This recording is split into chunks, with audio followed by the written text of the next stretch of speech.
Hello दोस्तों, स्वागत है आपका हमारे चैनल डिफेंस अफेयर्स पर। दोस्तों, जैसा कि हम जानते हैं कि चाइना की हरकतों से न केवल इंडिया बल्कि अब पूरी दुनिया ही परेशान हो गई है, क्योंकि चाइना पूरे वर्ल्ड पर अपना कब्जा बना लेना चाहता है। अगर हम चाइना की मेंटालिटी पर ध्यान दें तो वो ज्योग्राफिकल कॉलोनाइजेशन पर सबसे ज्यादा बिलीव करता है और इसीलिए वो उसके आसपास के देशों के अलावा दुनिया के हर एक देश पर अपना कब्जा बनाना चाहता है।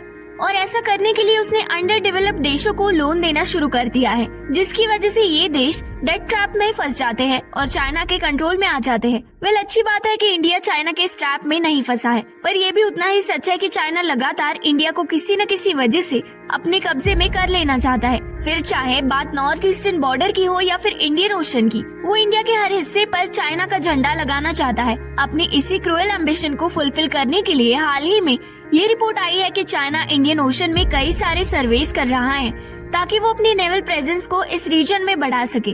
अगर हम इन सर्वेस की बात करें तो इन सर्वे को चाइना का सबसे बड़ा प्लान बताया जा रहा है, जिसमें चाइना की People Liberation Army Navy Indian Ocean region में अपना डोमिनेंस बनाना चाहती है। चाइना की इन हरकतों को देखते हुए न केवल इंडिया बल्कि इंडियन ओशन रीजन के आसपास की सभी कंट्रीज काफी ज्यादा परेशान हो गए हैं, क्योंकि चाइना इस रीजन में अपनी नेवल पावर को एक्सपैंड करने में लगा हुआ है। इसे लेकर ऑब्जर्वर्स का ये भी मानना है कि चाइना का ultimate objective Indian Ocean region में अपनी मिलिट्री बेसिस को बनाना है। इसी को लेकर मीडिया की रिपोर्ट के अकॉर्डिंग ये भी पता चला है कि चाइना अपनी पीपल लिबरेशन आर्मी नेवी में कई इंपॉर्टेंट इन्वेस्टमेंट भी कर रहा है, जिसमें उसने नई तरह के वॉरशिप की मैन्युफैक्चरिंग को शुरू किया है और कटिंग एज नेवल टेक्नोलॉजी के डेवलपमेंट को भी शुरू किया। अपने इस डेवलपमेंट की वजह से अब चाइना की पीपल लिबरेशन आर्मी कई मिलिट्री प्रोजेक्ट्स को चाइना की बॉर्डर के अलावा इंडियन ओशन रीजन में भी कैरी कर सकती है। देखा जाए तो Indian Ocean region natural resources के भंडार के अलावा क्रूशियल ट्रेडिंग रूट भी है, जो स्ट्रेटेजिकली एक बहुत ही इम्पोर्टेंट रीजन माना गया है। और चाइना का इस रीजन में इन्फ्लुएंस और उसकी नेवी का बढ़ना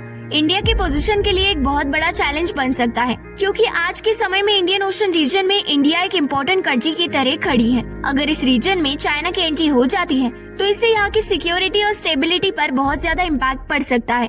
वहीं इसके साथ साथ यहाँ पर जो पावर का बैलेंस है वो पूरा चाइना के फेवर में जा सकता है, जिसकी वजह से आए दिन इंडियन ओशन रीजन में टेंशन्स और कॉन्फ्लिक्ट्स देखने को मिल सकते हैं। इसे लेकर आपकी क्या राय है, जरूर बताइए। वीडियो को लाइक कीजिए और चैनल को सब्सक्राइब कीजिए।